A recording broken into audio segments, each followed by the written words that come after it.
Hey Flyers, I'm Molly Kavanaugh. And I'm Hudson Moore. And welcome back to the rundown for the week of February 28th, 2025. Let's get to it.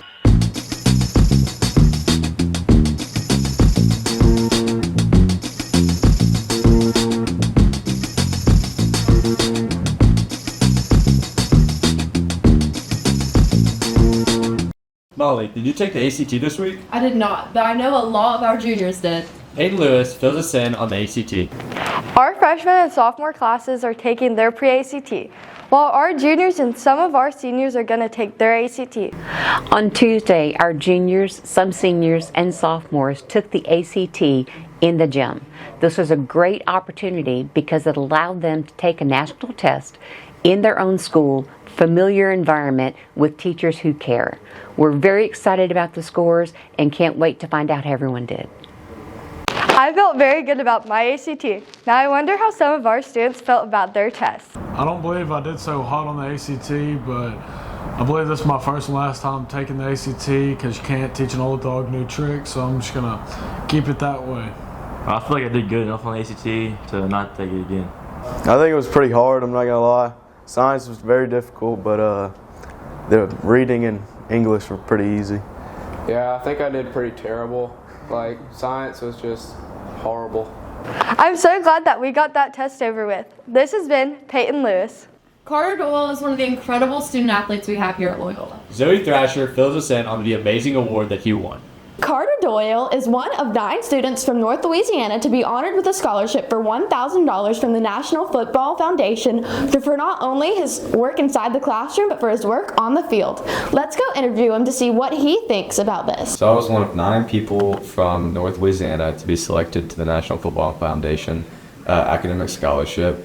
It was a long application process. We had to be chosen by our coaches. The banquet in and of itself was really fun. There were 8 other guys there with me, and it was very well put together. We got up there and all introduced ourselves at the beginning, and then later we sat down and had dinner all together as a group, and then they called us up individually to get our awards, and it was a great night because I actually got an award I was not expecting. It was the first year of the award.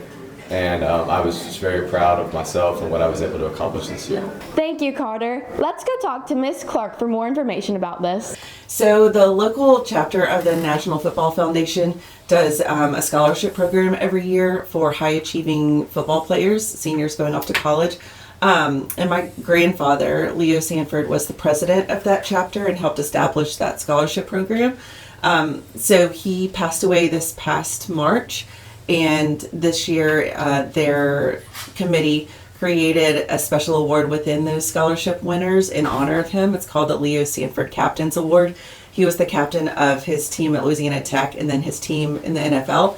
So this award just honors one of those scholarship awardees who embodies, my grandfather's legacy of leadership and just being a good person and being humble. So within the scholarship winners this year, the committee chose Carter Doyle, which is a really good coincidence that I happen to be at Loyola and we had a Loyola winner for the first award, but it's a really big honor. It's really important to my family, and I'm excited that a Loyola student was the first winner.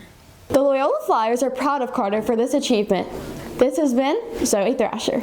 As a senior, I'm surprised there's still rooms I've never been in at Loyola. You know what? Me too.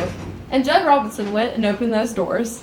Since 1938, the halls of Loyola have held many secrets.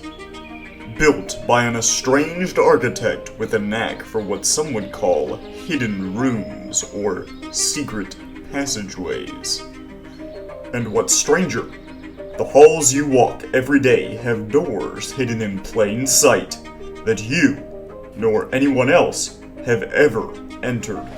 Peculiarly, in the first floor of the main building, right between rooms 101 and 102.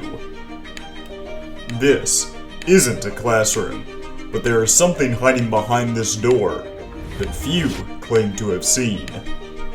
What's more bizarre is nobody even realizes it's there. Even the files on the blueprints are held back, redacted. But I aim to change that today. If the blueprint scale is to be believed, this room actually wasn't in the original design. It was simply an extension of the adjoining room, 102. Built in a time when nuclear war seemed inevitable, right near the 8th most powerful Air Force base in the world. What's in this room might have something to do with these fears. Maybe a shelter for rations, or maybe a hidden ladder like some have claimed, leading down to a large-scale underground facility so the runnings of the school could be kept in order, even in a Class XK scenario.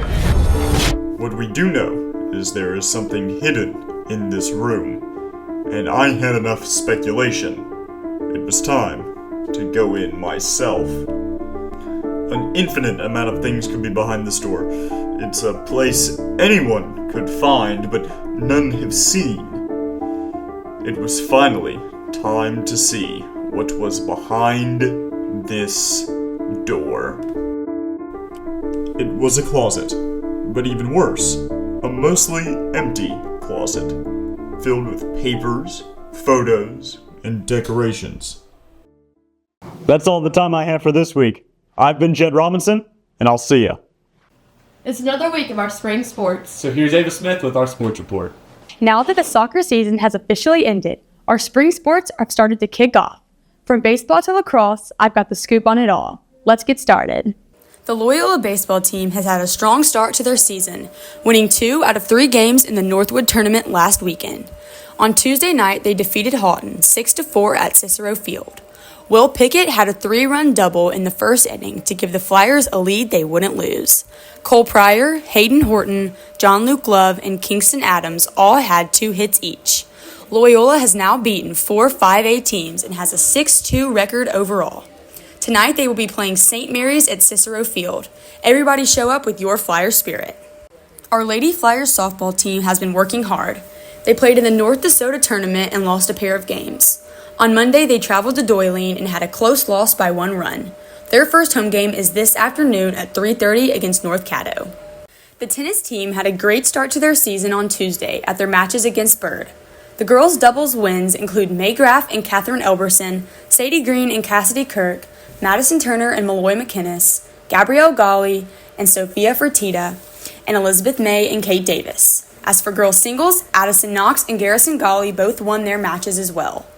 In the boys' doubles, there were wins by Roman Papa and Logan Watt, Andrew Tatum and Jack Budacheski, Ethan Varnador and Carter Doyle, and Matthew Doran and Sebastian Gallego. Keller Brown and Rabia Huja both won their singles matches. The tennis team will be back in action Friday against Magnet. Our lacrosse team had a great game last Friday night against Captain Shreve. They came out with a 15-0 win. Wyatt Lofton, the goalkeeper, was chosen as Defensive Player of the Week, as he had 100% saves and completely shut out the Gator offense. The next game they have lined up is on March 4th against Byrd. The powerlifting teams competed last weekend in Ruston. Ava Phillips came in 12th, Anna Morris was 16th, and Carson Weeks was 17th. This weekend is the boys' regionals at North DeSoto. It's so exciting to see all of these sports get up and running again. Thanks for joining me. I'm Ava Smith. That's it for this week's rundown. Thanks for another great week at Loyola. See you next time.